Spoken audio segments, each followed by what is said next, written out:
petani sawit Indonesia dari Aceh sampai Papua.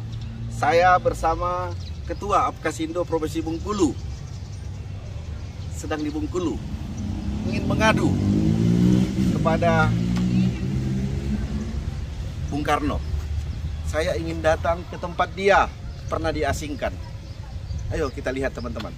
Petani Apkasindo akan membaca surat secara resmi kepada Presiden Jokowi dari petani sawit Indonesia. Hanya saya ingin membacanya di rumah pengasingan dari Bapak Soekarno, Presiden pertama Republik Indonesia.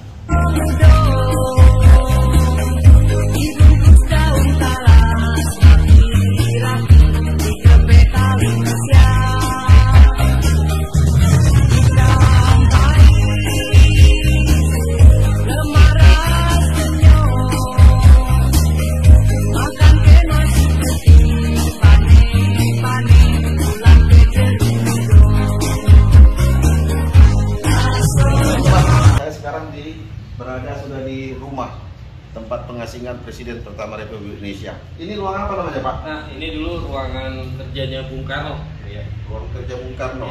Nah, ya Pak Ketum bisa lihat kata-kata beliau itu yang sangat luar biasa. Ujian seorang pemimpin.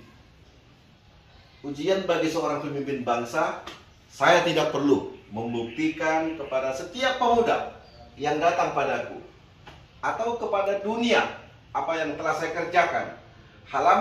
Halaman dari Revolusi Indonesia akan ditulis dengan arah Soekarno. Sejarahlah yang akan membersihkan namaku. Demikian juga dengan petani sawit.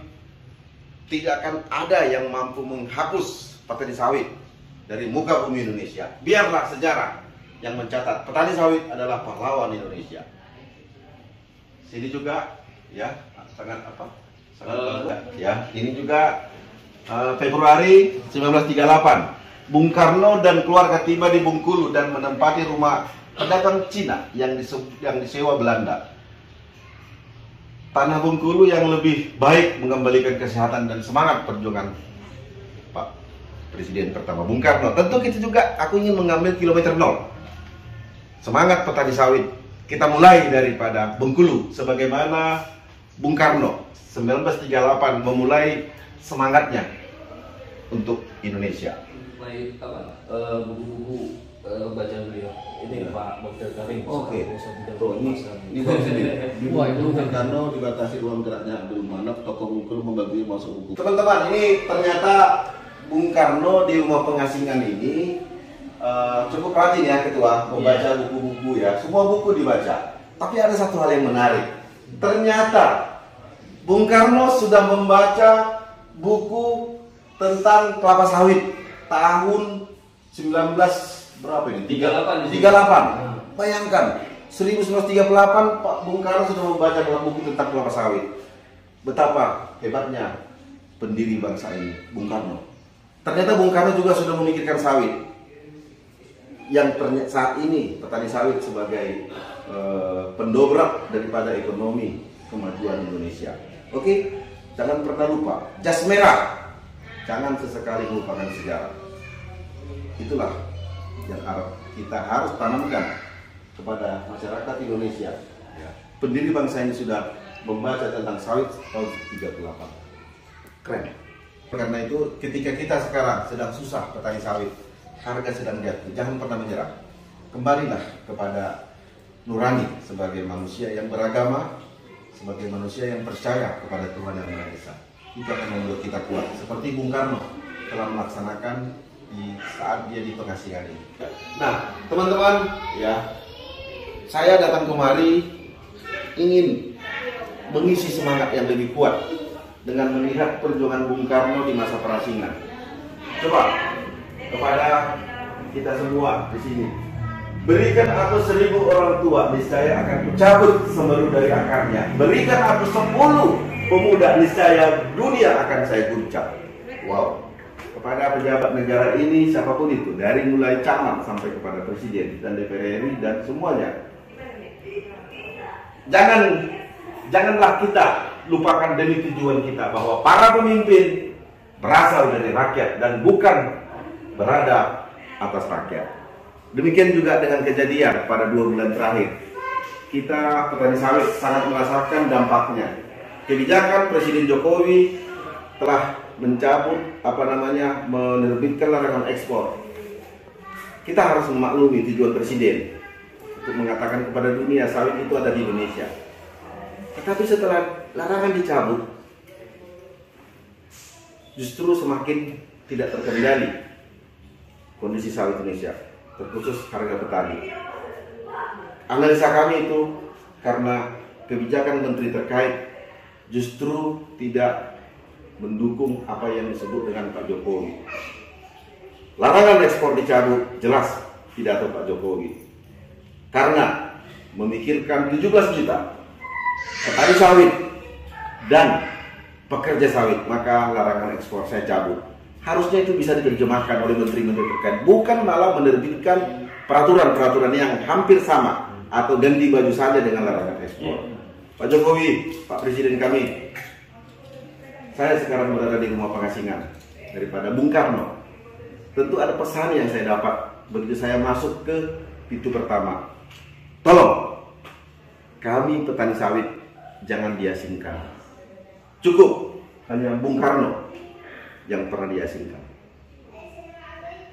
Butuh 17 juta rumah untuk mengasingkan kami satu persatu. Tentu bukan itu tujuan Bapakku, Bapak Presiden. Presiden yang sangat kami hormati, Presiden yang sudah membangun perkelapa sawit Indonesia menjadi lebih hebat di mata dunia, terkhusus setelah program B30. Saya percaya petani sawit ada di hati Presiden. Dan saya percaya Presiden akan memilih jalur terbaik menyelesaikan masalah ini. Teman-teman, ini meja makan Bapak Presiden kita pertama, Bung Karno. Ternyata ada yang menarik, bahwa kursi makan itu ternyata pada zaman dulu juga berbeda-beda tingkatannya. Artinya itu penuh makna, bahwa dalam negara ini memang harus ada pemimpin. Dan di meja makan ini banyak persoalan negara ini diselesaikan oleh Bung Karno ketika di masa perasingan. Saya juga sebagai ketua umum ingin membacakan surat kepada Bapak Presiden Jokowi. Semoga meja kenangan daripada Bung Karno ini sebagai meja penyelesaian masalah dari negara ini ketika zamannya. Demikian juga persoalan harga TBS yang jatuh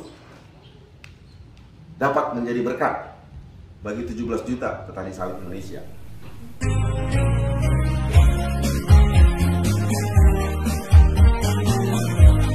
Assalamualaikum warahmatullahi wabarakatuh. Salam untuk semuanya, masyarakat Indonesia, terkhusus petani sawit yang terhormat Bapak Presiden dan Wakil Presiden. Izinkan saya Gulat Manurung dan Bapak Jafar, Ketua Apkasindo Provinsi Bengkulu, menyampaikan surat terbuka kepada Bapak Jokowi dan Bapak Wakil Presiden sebagai bentuk keprihatinan kami petani sawit Indonesia. Teman-teman petani sawit dimanapun berada, saya mohon izin kepada semuanya yang mempunyai sejarah di rumah ini menduduki dan berada di meja yang cukup bersejarah. Seperti tadi saya bilang, banyak persoalan negara yang diselesaikan di meja ini pada zaman Bung Karno. Dan pada zaman Pak Jokowi jadi presiden, saya sebagai ketua umum juga ingin menyampaikan dan ingin menyelesaikan persoalan ini melalui pembacaan surat, ya Ketua.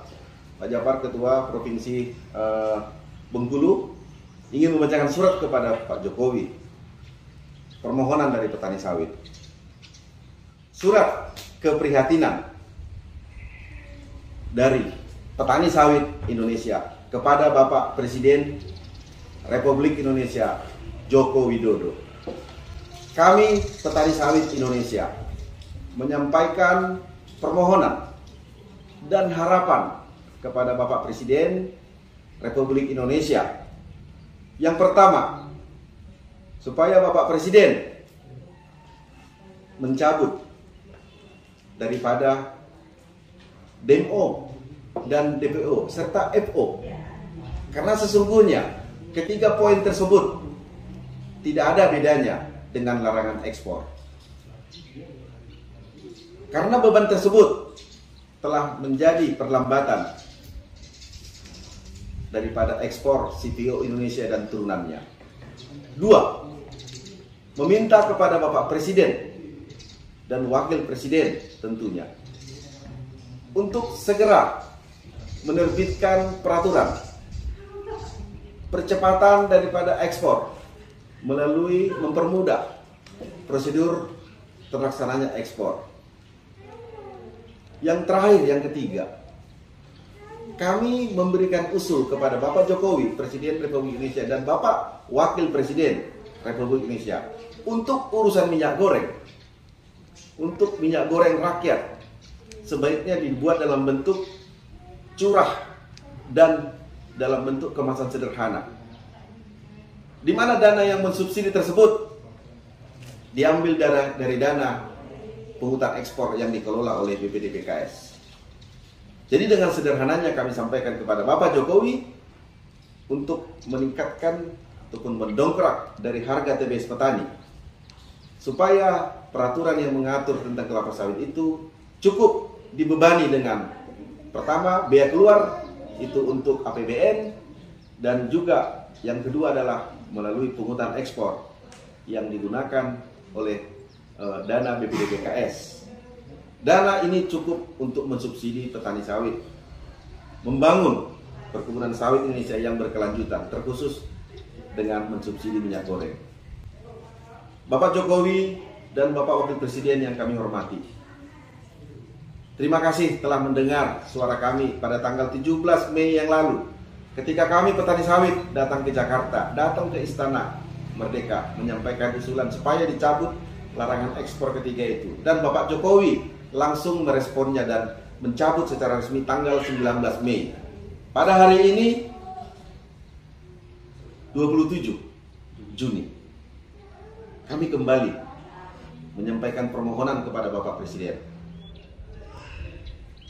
supaya industri sawit Indonesia kembali normal, minyak goreng tersedia, harga TBS petani sesuai dengan yang diharapkan, perusahaan juga dapat melakukan pekerjaannya, dan tentunya negara mendapatkan pajak sesuai dengan peraturan yang berlaku. Demikian Pak Presiden, salam hormat kami petani sawit dari Aceh sampai Papua. Tentunya ini merupakan harapan yang sangat mendalam. 2 bulan lebih kami merasakan dampaknya. Tapi kami percaya Bapak Presiden adalah Bapak dari seluruh masyarakat Indonesia untuk Indonesia hebat. Terima kasih. Wassalamualaikum warahmatullahi wabarakatuh.